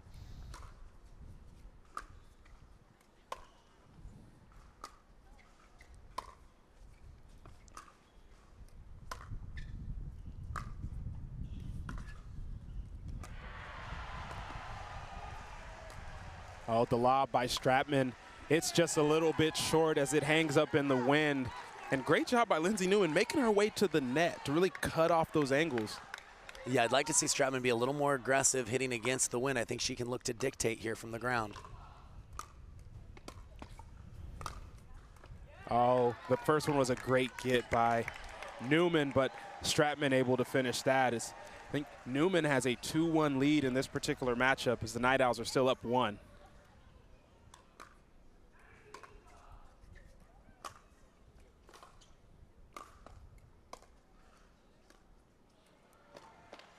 A great drop shot there. Stratman taking a page out of Yates' book there. Yeah, much better point construction there by Stratman. I think that a couple of those points she got a little content with just rallying with Newman, but if she hits a bigger ball from the ground, she needs to look to get forward like she did. Back to Barr versus Koller here. Big serve by Barr. Oh, what a get by Koller. What a get by Koller, and he had everything he wanted on that last ball. And I love the choice. He was trying just a heavy kind of hybrid drive drop inside out. Just again, caught the tape. Same shot he missed on the last point he played against Barr. And now that is a 4-point lead for the Night Owls as Barr is sprinting to the other side. He likes what he's seeing, and he wants his team fired up in this situation. Yeah, really trying to be the vocal leader for his team. It's great to see he's been leading his team with his gameplay, but when you can be, like I said, that vocal leader, your teammates just want to win that much more for you. They're all holding each other accountable. This is why MLP is so great. We have no idea how it's going to play out, and every team is giving it their all. Yeah, and as we take a look at the macro here, this is a huge match for the Las Vegas Night Owls. For them, they felt like they could have performed better in MLP Mesa, and they want to come out here and at least have a 1-1 record right now and not go 0-2 early on at Daytona Beach. Yeah, they know it'll be tough for them to come out of pool play if they start 0-2. This is crucial for them. Oh, a great slice by Barr, but Koller right there to finish this play. Yeah, Koller's volley was able to get angle and get it down, made Bar overextend as he went forward, and set himself up for the easy finish. Down to a 3-point lead here for the Night Owls. Big serve by Koller. Oh, and he goes for a short ball off the bounce, but that had so much backspin from Bar from the baseline, made it a tough ball. Yeah, I think maybe he could have taken his time a little more just because Bar was staying back, didn't maybe need to play it close to the net, but you're right, when it skids on you, it can affect the shot. Yates versus Newman.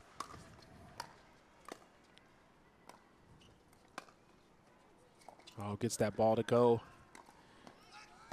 What a get from Yates, and cannot get the last one as he sold out for the ball before. Great patience there by Newman. Yeah, and Yates puts his hands up in the air like, Riley, what do I have to do to get it past? He hit so many quality shots in that point.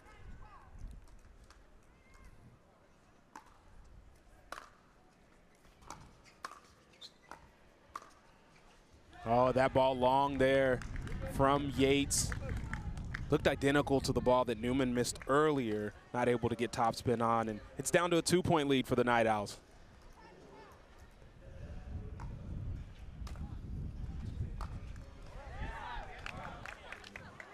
That's a ball Newman probably wants back.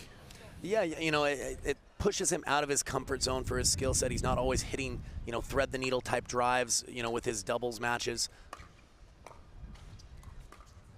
Oh, what a ball by Kyle Yates. He has been in his bag this entire match like the bottom of the French fries. This guy is on fire. I like that. Bottom of the French fries. That's it. You got to get that. Out. You got to get that last French fry. Come on. Oh, now. you know I'm not doing anything different.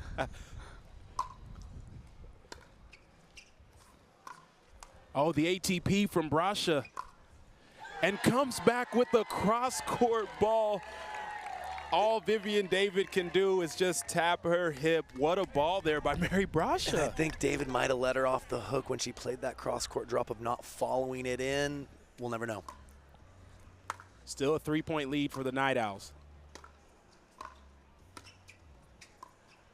Oh, great play by David. Brascia on the run, goes for the risky winner, not able to get it there. Yeah, didn't have a lot of options there. I think she did a 360 at one point. She's putting it all on the line here. Love the effort. Isn't she fun to watch? Oh, that ball clips the tape as David was in perfect position. Yeah, David was. That ball. She was more bold. She was looking to get forward. Brascia didn't have a lot of space, but that always helps. Hard eights have not been able to get closer than 3 here. Let's see if they can do it now.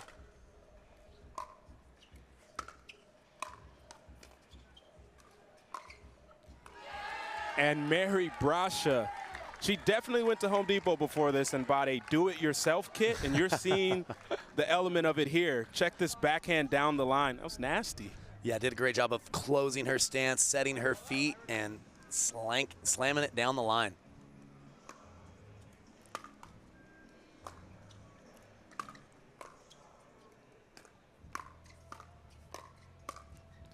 Oh, Stratman versus Newman here as they split the first matchup 2-2.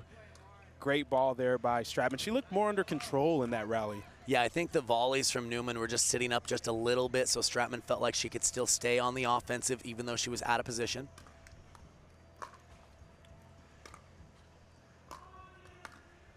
Oh, great slice by Stratman. And what an angle to finish that off as she pumps her fist saying, come on, this is exactly what I need. And she chose to approach to the Lindsay Newman forehand. I like that play. I think the backhand of Newman is more the weapon as far as ground strokes go.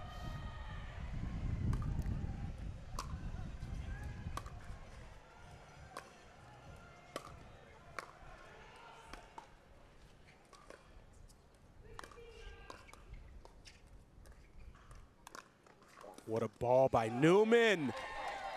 I mean, did you know that she was this fast side to side? We have seen some amazing effort from her today. No, absolutely. It looked like she was dead to rights. But again, we talked about what a competitor she is. These points matter so much, and she's going to give it her all here. Another chance to cut into this 3-point lead from the Night Owls for the Hard Eights. and they can't convert again. I thought Newman was playing a great point. Stratman again, just under control. Yeah, first volley was such a tough one for Stratman, but she kept it low, stayed in control, and had the put away on the second one. Back to Dekel bar against AJ Koller here. The ball clips the tape. Oh, what a get by Barr, as he used all of that 6'3" frame to stretch out with that backhand. And he had the court awareness to lay off that last floater. A lot of us in the heat of battle would have slammed that. Nice job, Dekel. Thought he was going to try to send a message. He already did, though.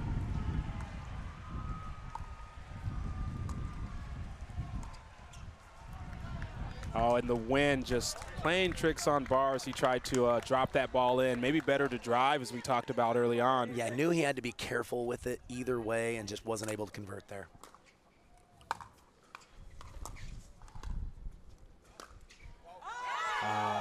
It was a great attempt by Koller to go really at the body of Barr, but it clipped the net, and he had the awareness to let it out. Yeah, might have worked if he would have just made Barr volley, but not able to find the court. A chance to clinch this match for Dekel Bar.